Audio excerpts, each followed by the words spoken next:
Paulus se tweede brief aan Timoteus. Dit is Paulus se laaste en mees persoonlike brief. Hy het dit geskryf toe hy weer eens in die tronk was, en dit is gerig aan Paulus se geliefde medewerker en leerling, die jong Timoteus. Ons weet nie presies hoeveel tyd verloop het sedert hy 1 Timoteus geskryf het nie. Maar ons kan sien dat Paulus se omstandighede slegter geword het.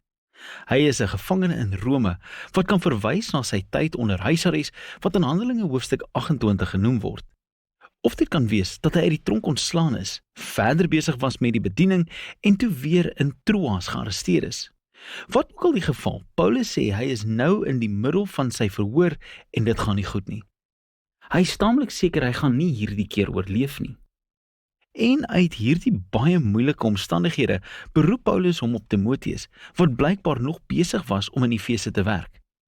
Hy vra Timoteus om na hom in die tronk te kom, sodat hy die kerkplantsending wat hy begin het, aan Timoteus kan oordra. Die brief se ontwerp is heel eenvoudig. Daar is 2 groot afdelings waar Paulus vir Timoteus uitdaag.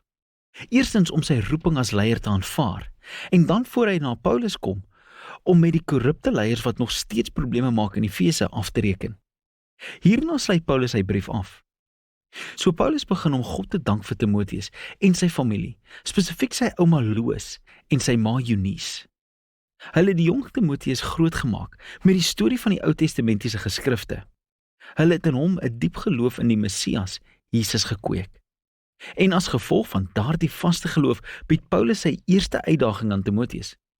Hy roep hom op om enige versoeking om skaam te wees oor die goeie nuus van Jesus, of 'n Paulus wat in die tronk ly omdat hy daardie goeie nuus aangekondig het, te verwerp.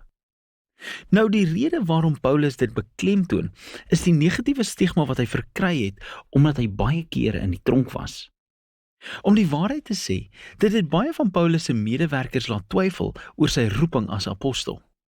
Hy noem 2 ouens, Phygellus en Hermogenes. Hulle het Paulus verlaat, want hulle was skaam om met Paulus geassosieer te wees, wat nou 'n beskuldigde misdadiger was.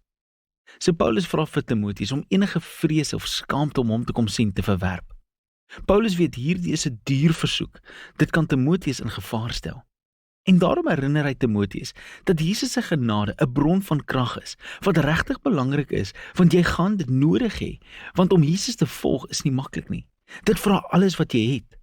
Paulus vergelyk die navolging van Jesus met iemand wat 'n soldaat word, wat daarna streef om sy bevelvoerder tevrede te stel.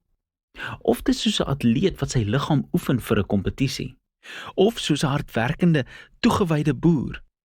Al 3 hierdie beelde gaan oor iemand wat homself verbind het tot iets wat groter as homself is, en wat gewillig is om opofferings te maak en uitdagings te verduur om 'n groter doel te bereik. En natuurlik, die beste voorbeeld hiervan is Jesus self.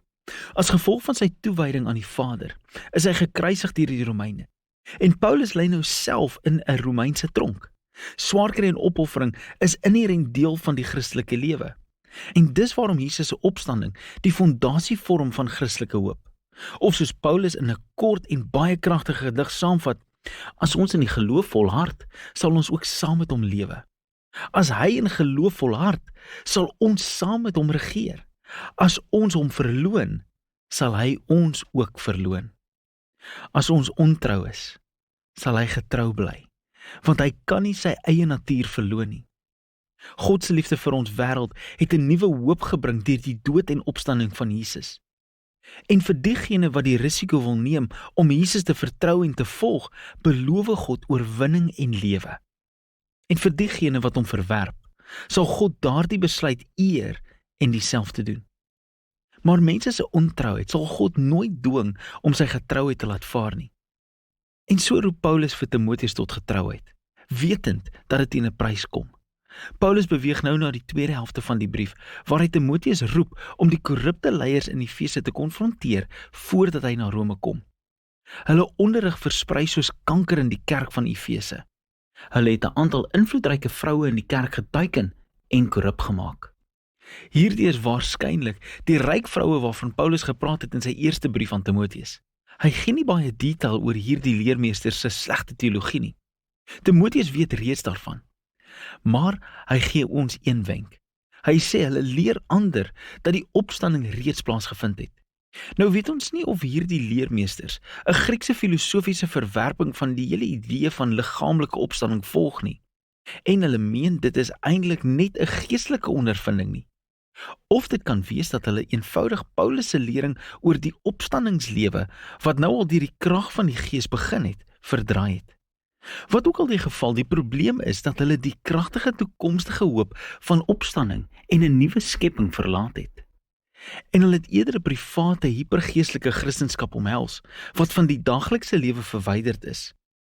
En daarom roep Paulus vir Timoteus om getroue leiers op te roep om ander die ware goeie nuus oor Jesus te leer. Hulle moes sinnelose argumente as gevolg van debatte met hierdie leiers vermy. Inteendeel, Timoteus en sy leierspan moet fokus op die kernsaak. Hulle moet fokus op die kernstorielyn en boodskap van die skrif wat in Paulus se tyd hoofsaaklik die Ou Testament beteken het. Hierdie skrifte, sê Paulus, kan jou wysheid gee, wat lei tot redding deur geloof in die Messias Jesus. Hy sê die hele punt van die skrif is om jou 'n verenigde verhaal te vertel wat lei na Jesus en het wysheid vir die hele wêreld. Dan praat Paulus oor die aard en doel van die skrif. Hy sê, alle skrif is goddelik uitgeasem, letterlik afkomstig van God se Gees. Dis 'n verwysing na die Gees se rol in hoe hy die skrywers van die Bybel gelei het, sodat wat hulle skryf, is wat God wou hê sy mense moes hoor. En God praat met sy mense in die skrif vir 'n baie praktiese rede. Hy sê hulle is nuttig vir onderrig, om my dinge te vertel wat ek nie voorheen geweet het nie. Hulle is nuttig om my uit te daag, om my te konfronteer oor dinge wat ek sê ek glo, maar nie altyd konsekwent so lewe nie. Hulle is nuttig om my reg te help, om my te help sien hoe verkeerd my manier van dink en optree soms is.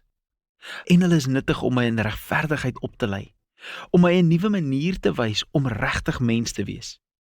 En dis alles sodat God se mense gereed sal wees om goed te doen. Paulus sluit die brief af deur Timoteus te herinner dat hy waarskynlik nie lewend uit die tronk sal kom nie. So hy vra Timoteus om so gou as moontlik te kom voor die winter. Hy wil nie vries in sy sel nie, so hy het sy dik jas nodig wat hy moes agterlaat. En ook kan Timoteus daardie persoonlike dokumente bring wat hy in Troas agtergelaat het, waarskynlik toe hy gearresteer is. Hy noem ook vir Alexander, wie 'n baie gevaarlike man is, en dat Timoteus hom moet vermy. Hy is waarskynlik verantwoordelik vir Paulus se mees onlangse arrestasie. Paulus sluit af deur te noem hoe amper almal hom in die tronk verlaat het. En sy enigste bron van troos is nou die persoonlike teenwoordigheid van Jesus, wat by hom staan en hom sal red, selfs al sou hy doodgaan. En so eindig die brief. Die tweede brief van Timoteus dien as 'n herinnering dat Paulus se baie invloedryke lewe en sending gekenmerk is deur aanhoudende uitdaging en lyding en stryd. Om Jesus te volg behels risiko en opoffering. Dit beteken om spanning en ongemak in jou lewe in te nooi. En hierdie dinge is nie 'n teken van Jesus se afwesigheid nie. Eerder, soos Paulus ontdek het, soos geslagte van Christene na hom. Is dit juis in daardie donker en moeilike tye wat Jesus se liefde en getrouheid die meeste tasbaar en werklik kan word. En dis waaroor 2 Timoteus, Paulus se laaste brief gaan.